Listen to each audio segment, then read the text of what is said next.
দেখো আমি তোমাদের এখনো হাত জোর করে আমি বলছি যে তোমরা একটা কাজ করো।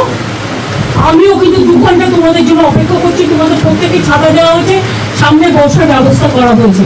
তোমরা ভিজবে না, আমার এটা অনুরোধ থাকলো। কেন ভিজছো? তোমাদের জন্য আমি তো জায়গা করে রেখেছি। আর আমি আবার বলি, তোমাদের চিঠিতেও কোথাও লাইভ স্ট্রিমিংয়ের কথা লেখা নেই, আমাদের চিঠিতেও লেখা নেই।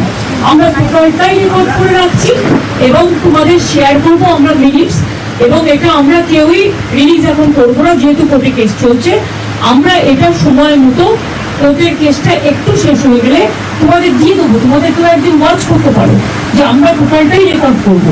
নিশ্চিন্তে থাকো, এইটুকু আমার প্রতি ভরসা রাখতে পারো।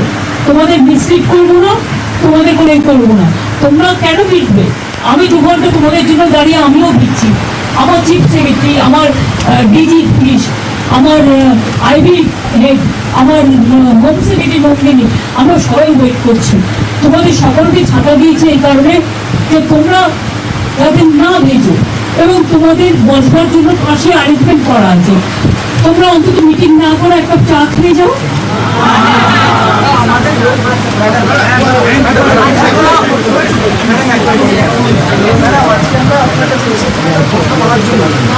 এসো না, আসছে না কেন? ভেতরে ঢুকছে না কেন? আমাদের ওই ভিডিও থেকে আমরা যদি নিয়ে না যেতে পারি, যারা আমাদের এই যে আমরা জিজ্ঞেস করলেন ম্যাডাম আমরা কেন দিচ্ছি, কারণ ম্যাডাম আমাদের যারা এখন ওখানে আমাদের ব্যাচমেট বন্ধুরা, শোনো আমি একটা কথা বলি, তারা তো তোমাদের ট্রাস্ট করে পাঠিয়েছে। তোমাদের আসার কথা ছিল 15 জন, তোমরা এসছো 40 জন। একটা লোকের বাড়িতে তুমি বলো 40 জনের কি বসার জায়গা থাকতে পারে? তা সত্ত্বেও তোমরা ছোটরা এসছো, আমি তোমাদের জন্য সব অ্যারেঞ্জমেন্ট করে রেখেছি। প্লিজ এসো তোমরা, আমি তোমাদের অনুরোধ করবো তোমরা এসো। যদি মিটিং করতে ইচ্ছে না করে তোমরা একটু চা খেয়ে যাও, এবং দরকারে তোমরা যারা ভিজেছো আমার কাছে কাপড় জামা আছে, আমি তোমাদের দিয়ে দিচ্ছি। জামা কাপড় প্রচুর, তোমরা ভিজো না, এটা তোমাদের কাছে আমার রিকোয়েস্ট থাকবে।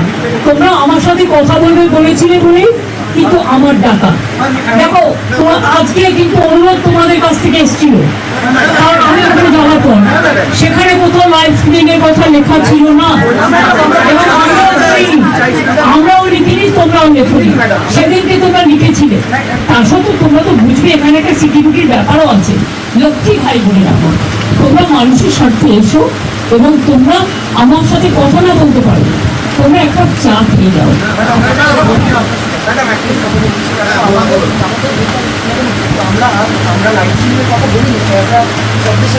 আমি তো তোমাদের বলেছি, যেহেতু কোর্টে ব্যাপারটা বিচারাধীন আছে, তোমাদের মিনিটস আমি করে দেবো, মিটিং এর মিনিটস করে দেবো। পুরো ভিডিওটা আমি আজকে দিতে পারবো না, আমি মিনিটস করে দেবো।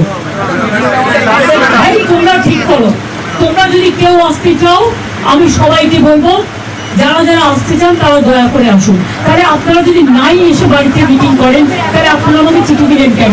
এত অসম্মান কেন করছেন? অনেক অসম্মান করছেন আপনারা। আগেও 3 দিন আমি 2 ঘন্টা করে অপেক্ষা করেছি, আমি যার জন্য আপনাদের কাছে নিজে ছুটে গিয়েছিলাম। প্লিজ এইটুকু রেসপেক্ট তো দিলেন। আমি আমারও তোমার কাছে তোমাদের জন্য আমি তোমাদের বলছি, শোনো তোমরা ছোট আমি বড়, কিন্তু মনে রেখো আমি আন্দোলন করা লোক, আমি আন্দোলনকে মর্যাদা দিতে জানি। তাই তোমাদের কাছে তোমরা আসার আগে আমি ছুটে গিয়েছিলাম। তোমাদের আমি বলছি, কেউ কেউ আমি জানি না কারা এর মধ্যে আছো কারা নেই, কিন্তু আমি তোমাদের সবাইকেই বলবো ফরগেট পলিটিক্স, মানুষের স্বার্থে এসো, কথা বলো। আমি তোমাদের যদি তোমরা কথা বলতে না চাও তাহলে তোমাদের বলবো তোমরা বুঝো না। আমরা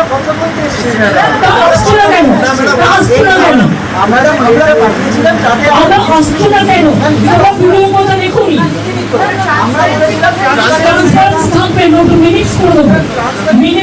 মিনিট সই করে দেবো, আমাদের গভর্নমেন্টের পক্ষ থেকেও সই করবে, তোমাদের পক্ষ থেকেও একদম সই করবে।